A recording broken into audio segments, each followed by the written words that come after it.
Hello. Good afternoon, everyone. How was everyone's day? Hope you got outside for some fresh air. We are going to continue our story, day 2 of Wonder. Yesterday we read pages 3 to 13 and got a nice introduction. So we will continue. We met our main character, Augie, and we will continue the story of Wonder. Thank you for joining me. Remember, I will be on every day reading, and I will make sure I put in the descriptions what pages we read so you can always go back and listen. Wonder by R.J. Palacio. We left off talking about Augie potentially going to school, and he's going to meet his new teacher, and his name was, anyone remember? Mr. Tushman. So, our next chapter is called Paging Mr. Tushman. I would have been more nervous about meeting Mr. Tushman if I'd known I was also going to be meeting some kids from the new school. But I didn't know, so if anything, I was kind of giggly. I couldn't stop thinking about all the jokes Daddy had made about Mr. Tushman's name. So when me and Mom arrived at Beecher Prep a few weeks before the start of school, and I saw Mr. Tushman standing there waiting for us at the entrance, I started giggling right away. He didn't look at all like what I pictured, though. I guess I thought he would have a huge butt, but he didn't. In fact, he was a pretty normal guy. Tall and thin, old, but not really old. He seemed nice. He shook my mom's hand first. "Hi, Mr. Tushman. It's so nice to see you again," said Mom. "This is my son, August." Mr. Tushman looked right at me and smiled and nodded. He put his hand out for me to shake. "Hi, August," he said, totally normally. "It's a pleasure to meet you." "Hi," I mumbled, dropping my hand into his hand while I looked down at his feet. He was wearing red Adidas. "So," he said, kneeling down in front of me so I couldn't look at his sneakers, but had to look at his face. "Your mom and dad have told me a lot about you." "Like, what have they told you?" I asked. "Sorry." "Honey, you have to speak up," said Mom. "Like what?" I asked, trying not to mumble. I admit I have a bad habit of mumbling. "Well, that you like to read," said Mr. Tushman, "and that you're a great artist."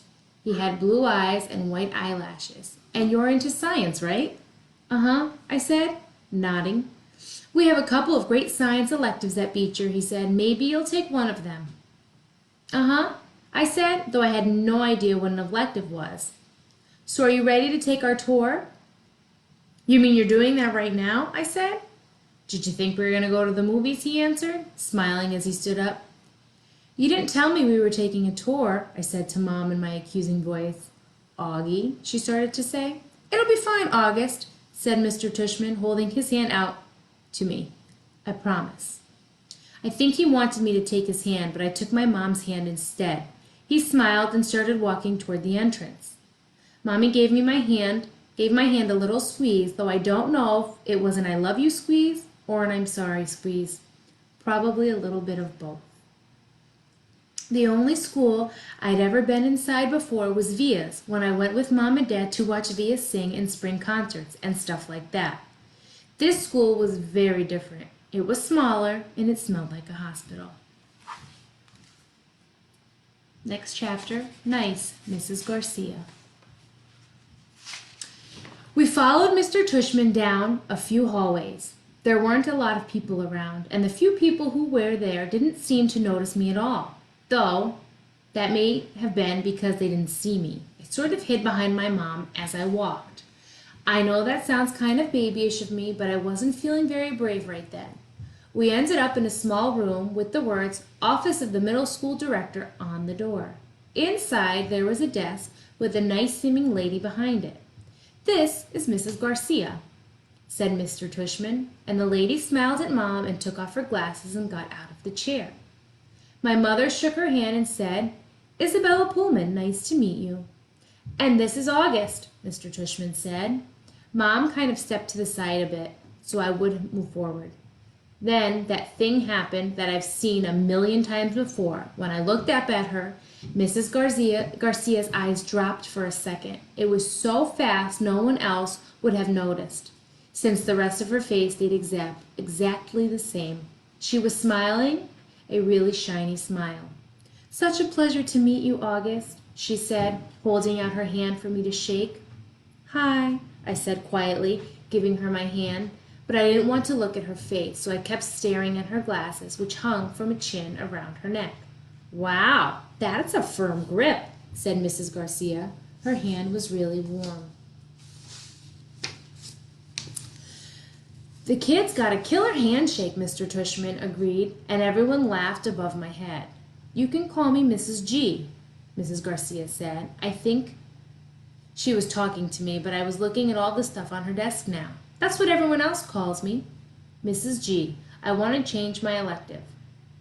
"Mrs. G actually the one who runs the place," said Mr. Tushman, which again made all the grown-ups laugh. "I'm here every morning by 7:30, Mrs. Garcia continued, still looking at me while I was staring at her brown sandals with small purple flowers on the buckles. "So if you ever need anything, August, I'm the one to ask, and you can ask me anything." "Okay," I mumbled. "Oh, look at that cute baby," Mom said, pointing to one of the photographs on Mrs. Garcia's bulletin board. "Is he yours?"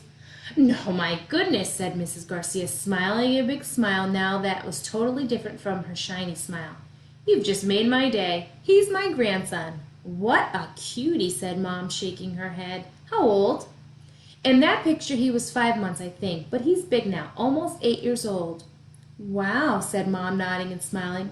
"Well, he is absolutely beautiful." "Thank you," said Mrs. Garcia, nodding like she was about to say something else about her grandson. But then all of a sudden her smile got a little smaller. "We're all going to take very good care of August," she said to Mom, and I saw her give Mom's hand a little squeeze. I looked at Mom's face, and that's when I realized she was just as nervous as I was. I guess I liked Mrs. Garcia when she wasn't wearing her shiny smile. Jack, Will, Julian, and Charlotte. Sorry, guys. We followed Mr. Tushman into a small room across from Mrs. Garcia's desk. He was talking as he sat down behind his desk, though I wasn't really paying much attention to what he was saying. I was looking around at all the things on his desk. Cool stuff, like a globe that floated in the air, and a Rubik's type cube made with little mirrors. I liked his office a lot. I liked that there were all these neat little drawings and paintings by students on the walls framed like they were important. Mom sat down in a chair in front of Mr. Tushman's desk, and even though there was another chair right next to hers, I decided to stand beside her. "Why do you have your own room and Mrs. G doesn't?" I said. "You mean why do I have an office?" asked Mr. Tushman. "You said she runs the place," I said. "Oh, well, I was kind of kidding. Mrs. G is my assistant. Mr. Tushman is the director of the middle school," Mom explained. "Do they call you Mr. T?" I asked, which made him smile. "Do you know who Mr. T is?" he answered. "I pity the fool," he said in a funny tough voice, like he was imitating someone. I had no idea what he was talking about. "Anyway, no," said Mr. Tushman, shaking his head. "No one calls me Mr. T, though. I have a feeling I'm called a lot of other things that I don't know about. Let's face it, a name like mine is not so easy to live with, if you know what I mean." Here I have to admit I totally laughed because I knew exactly what he meant. "My mom and dad had a teacher called Miss Butt," I said. "Augie," said Mom, but Mr. Tushman laughed. "Now, that's bad," said Mr. Tushman, shaking his head. "I guess I shouldn't complain. Hey, so listen, August, here's what I thought we would do today." "Is that a pumpkin?" I said, pointing to a framed painting behind Mr. Tushman's desk. "Augie, sweetie, don't interrupt," said Mom. "You like it?" said Mr. Tushman, turning around and looking at the painting. "I do too, and I thought it was a pumpkin too until the student who gave it to me explained that it is actually not a pumpkin. It is, are you ready for this?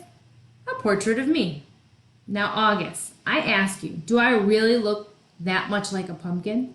No, I answered, though I was thinking yes. Something about the way his cheeks puffed out when he smiled, made him look like a jack-o'-lantern. Just as I thought that, it occurred to me how funny that was. Cheeks, Mr. Tushman, and I started laughing a little. I shook my head and covered my mouth with my hand. Mr. Tushman smiled like he could read my mind. I was about to say something else, but then all of a sudden I heard other voices outside the office. Kids' voices. I'm not exaggerating when I say this, but my heart literally started beating like I'd run the longest race in the world. The laughter I had inside just poured out of me. The thing is, when I was little, I never minded meeting new kids because all the kids I met were really little too.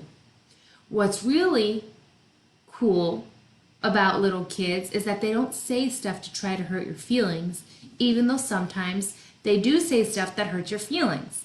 But they don't actually know that's what they're saying. Big kids, though, they know what they're saying, and that is definitely not fun for me.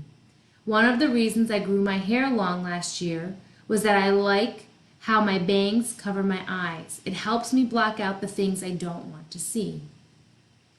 Mrs. Garcia knocked on the door and poked her head inside. "They're here, Mr. Tushman," or Tushman, she said. "Who's here?" I said. "Thanks," said Mr. Tushman to Mrs. Garcia. "August, I thought it would be a good idea for you to meet some students who will be in your homeroom this year. I figured they could take you around the school a bit and show you the layout of the land, so to speak." "I don't want to meet anyone," I said to Mom. Mr. Tushman was suddenly right in front of me, his hands on my shoulders. He leaned down and said very softly in my ear, "It'll be okay, August. These are nice kids, I promise." "You're going to be okay, Augie," Mom whispered with all her might. Before she could say anything else, Mr. Tushman opened the door to his office. "Come on in, kids," he said, and walked in 2 boys and a girl. None of them looked over at me or Mom. They stood by the door looking straight at Mr. Tushman like their lives depended on it. "Thanks so much for coming, guys, especially since school doesn't start until next month," said Mr. Tushman. "Have you had a good summer?" And all of them nodded, but no one said anything. "Great, great," said Mr. Tushman. "So, guys, I wanted you to meet August, who's going to be a new student here this year. August, these guys have been students at Beecher Prep since kindergarten, though of course they were in the lower school building, but they know all the ins and outs of the middle school program, and since you're all in the same homeroom, I thought it would be nice if you got to know each other a little before school started, okay? So kids, this is August. August, this is Jack. Jack Will looked at me and put out his hand. When I shook it, he kind of half smiled and said, "Hey," and looked down really fast. "This is Julian," said Mr. Tushman. "Hey," said Julian, and did the same exact thing as Jack Will. Took my hand, forced a smile, and looked down fast. "And Charlotte," said Mr. Tushman. Charlotte had the blondest hair I'd ever seen. She didn't shake my hand, but gave me a quick little wave and smiled. "Hi, August. Nice to meet you," she said. "Hi," I said, looking down. She was wearing bright green Crocs. "So," said Mr. Tushman, putting his hands together in a kind of slow clap, "what I thought you guys could do is take August on a little tour of the school. Maybe you could start on the 3rd floor. That's where your homeroom is going to be, room 301, I think. Mrs. G is..." "Room 301, Mrs. Garcia called out from the other room. "Room 301, Mr. Tushman nodded. "And then you can show August the science labs and the computer room. Then work your way down to the library and the performance space on the 2nd floor. Take him to the cafeteria, of course." "Should we take him to the music room?" asked Julian. "Good idea, yes," said Mr. Tushman. "August, do you play any instruments?" "No," I said. It wasn't my favorite subject on the account of the fact that I don't really have ears.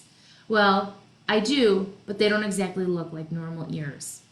"Well, you may enjoy seeing the music room anyway," said Mr. Tushman. "We have a very nice selection of percussion instruments."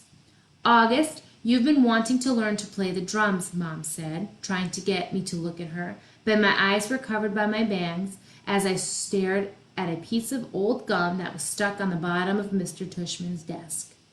"Great! Okay, so why don't you guys get going, said Mr. Tushman. Just be back here in, he looked at Mom. Half an hour, okay? I think Mom nodded. So, is that okay with you, August? He asked me. I didn't answer. Is that okay, August? Mom repeated. I looked at her now and I wanted her to see how mad I was at her. But then I saw her face and just nodded. She seemed more scared than I was. The other kids had started out the door, so I followed them. See you soon, said Mom. Her voice sounded a little higher than normal. I didn't answer. I bet you his music room isn't as good as our music room. Next chapter, The Grand Tour. Jack, Will, Julian, Charlotte, and I went down a big hallway to some wide stairs. No one said a word as we walked up to the 3rd floor. When we got to the top of the stairs, we went down a little hallway full of a lot of doors. Julian opened the door marked 301. This is our homeroom, he said, standing in front of the half-open door. We have Miss Petosa, they said. She's okay, at least for homeroom. I heard she's really strict if you get her for math, though. That's not true, said Charlotte. My sister had her last year, and she's totally nice. Not what I heard, answered Julian, but whatever. He closed the door and continued walking down the hallway. This is the science lab, he said when he got to the next door. And just like he did 2 seconds ago, he stood in front of the half-open door and started talking. He didn't look at me once while he talked, which was okay because I wasn't looking at him either. You won't know who you have for science until the first day of school, but you want to get Mr. Holler. He used to be in the lower school. He would play this giant tuba in class. It was a baritone horn, said Charlotte. It was a tuba, answered Julian, closing the door. Dude, let him go inside so he can check it out, Jack Will told him, pushing past Julian and opening the door. Go inside if you want, Julian said. It was the first time he looked at me. I shrugged and walked over to the door. Julian moved out of the way quickly, like he was afraid I might accidentally touch him as I passed by. Nothing much to see, Julian said, walking in after me. He started pointing to a bunch of stuff around the room. That's the incubator. That big black thing is the chalkboard. These are the desks. These are the chairs. These are the Bunsen burners. This is a gross science poster. This is chalk. This is an eraser. I'm sure he knows what an eraser is, Charlotte said, sounding a little like Via. How would I know what he knows? Julian answered. Mr. Tushman said he's never been to school before. You know what an eraser is, right? Charlotte asked me. I admit I was feeling so nervous that I didn't know what to say or do except look at the floor. Hey, can you talk? Asked Jack Will. Yeah, I nodded. I still really hadn't looked at any of them yet, not directly. You know what an eraser is, right? Said Jack Will. Of course, I mumbled. I told you there was nothing to see in here, said Julian, shrugging. I have a question, I said, trying to keep my voice steady. What exactly is homeroom, and is that like a subject? No, that's just your group, explained Charlotte, ignoring Julian's smirk. It's like where you go when you get to school in the morning and your homeroom teacher takes attendance and stuff like that. In a way, it's your main class, even though it's not really a class. I mean, it's a class, but I think he gets it, Charlotte, said Jack Will. Do you get it? Charlotte asked. Yeah, I nodded at her.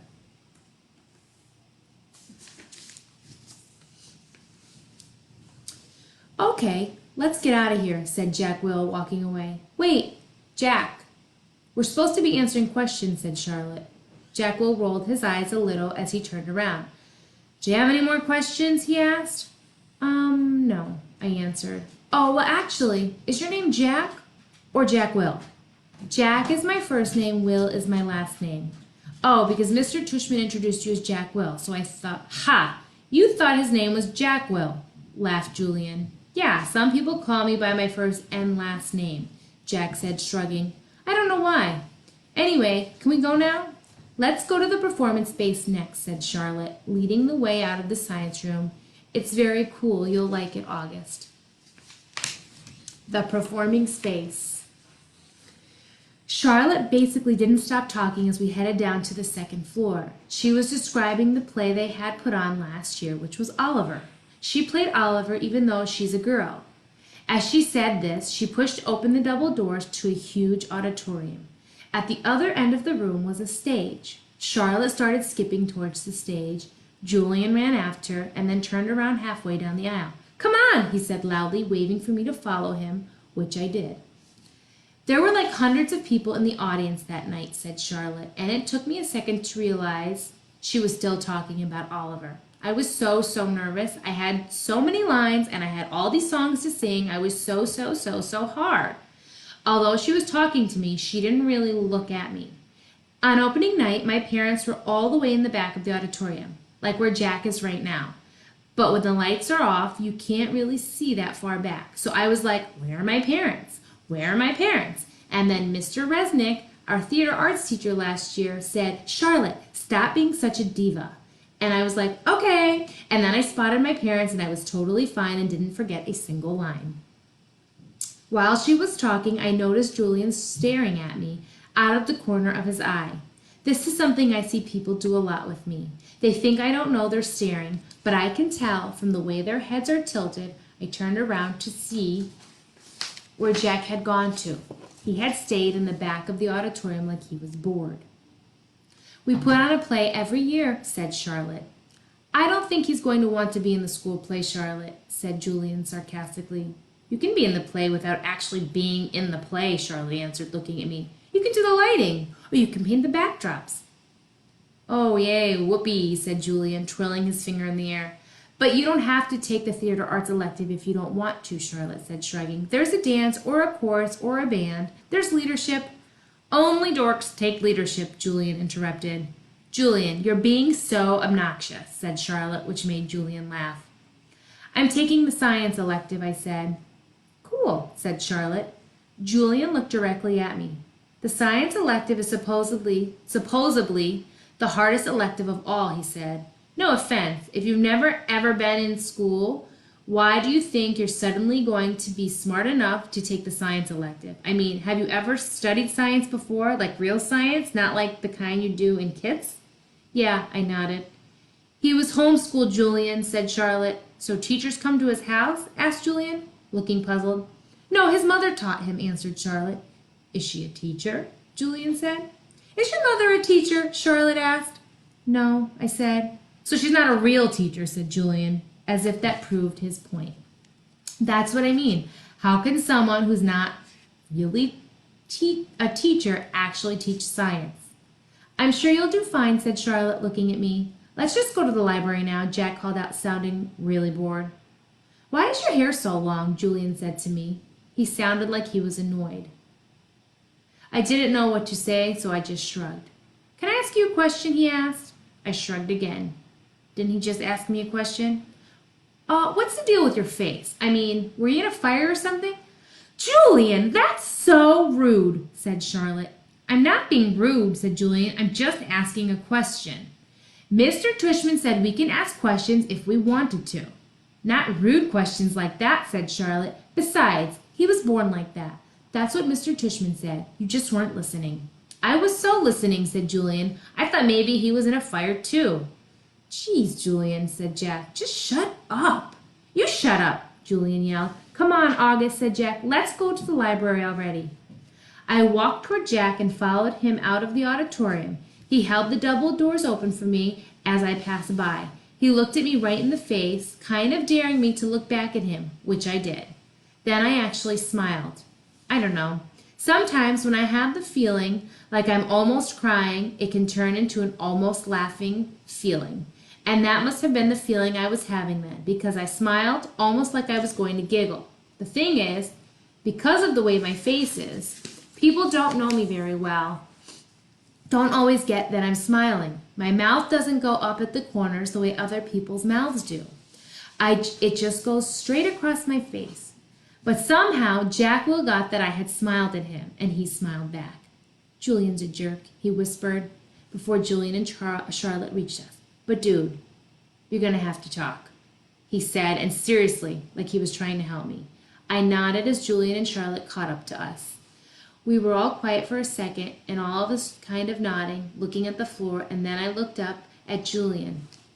The words supposedly, by the way, I said. What are you talking about? You said supposedly before. I did not. Yeah, you did, Charlotte said. You said that science elective is supposedly really hard. I heard you. I absolutely did not, he insisted. Whatever, said Jack. Let's just go. Yeah, let's just go, agreed Charlotte, following Jack down the stairs to the next floor. I started to follow her, but Julian cut right in front of me, which actually made me stumble backwards. Oops, sorry about that, said Julian. But I can tell from the way he looked at me that he wasn't really sorry at all. The deal. Mom and Mr. Tushman were talking when we got back to the office. Mrs. Garcia was the first to see us come back, and she started smiling her shiny smile as we walked in. So, August, what did you think? Did you like what you saw? She asked. Yeah, I nodded, looking over at Mom. Jack, Julian, and Charlotte were standing by the door, not sure where to go or if they still were needed. I wondered what else they'd been told about me before they'd met me. Did you see the baby chick? Mom asked me. As I shook my head, Julian said, Are you talking about the baby chicks in science? Those get donated to a farm at the end of every school year. Oh, Mom said, disappointed. But they hatch new ones every year in science, Julian added. So August will be able to see them again in the spring. Oh, good, said Mom, eyeing me. They were so cute, August. I wish she wouldn't talk to me like I was a baby in front of other people. So, August, said Mr. Tushman, did these guys show you around enough, or do you want to see more? I realize I forgot to ask them to show you the gym. We did anyway, Mr. Tushman, said Julian. Excellent, said Mr. Tushman, and I told him about the school play and some of the electives, said Charlotte. Oh no, she suddenly said, we forgot to show him the art room. That's okay, said Mr. Tushman, but we can show it to him now, said Charlotte. Don't we have to pick up Via soon? I said to Mom. That was our signal for me telling Mom I really wanted to leave. Oh, you're right, said Mom, getting up. I could tell she was pretending to check the time on her watch. I'm sorry, everybody, I lost track of time. We have to go pick up my daughter at her new school. She's taking an unofficial tour today. This part wasn't a lie. That Via was checking out her new school today. The part that was a lie was that we were picking her up at the school, which we weren't. She was coming home with Dad later. Where does she go to school? Asked Mr. Tushman, getting up. She's starting at Faulkner High School this fall. Wow, that's not an easy school to get into. Good for her. Thank you, said Mom, nodding. It'll be a bit of a shelp, though. The A train down to 86, then across town, bus all the way to East Side. Takes an hour that way, but it's just a 15-minute drive. It'll be worth it. I know a couple of kids who go into Faulkner and love it, said Mr. Tushman. We should really go, Mom, I said, tugging at her pocketbook. We said goodbye kind of quickly after that. I think Mr. Tushman was a little surprised that we were leaving so suddenly, and then I wondered if he would blame Jack and Charlotte, even though it was really only Julian who made me feel kind of bad. Everyone was really nice. I made sure to tell Mr. Tushman before we left. I look forward to having you as a student, said Mr. Tushman, patting my back. Bye, I said to Jack, Charlotte, and Julian, but I didn't look at them or look up at all until I left the building. So that was up to page 32. I will pick up tomorrow with the chapter Home on page 33. Thank you for joining me for day 2 of our Story Wonder. I will be saving this and also posting it to the YouTube channel. If you miss us live tomorrow, you can go back to either place and watch. If you joined us today but missed yesterday, same thing. You can find it on our Facebook or you can find it on our YouTube channel. I hope you boys and girls have a wonderful day. Thank you for joining me, and I will see you soon.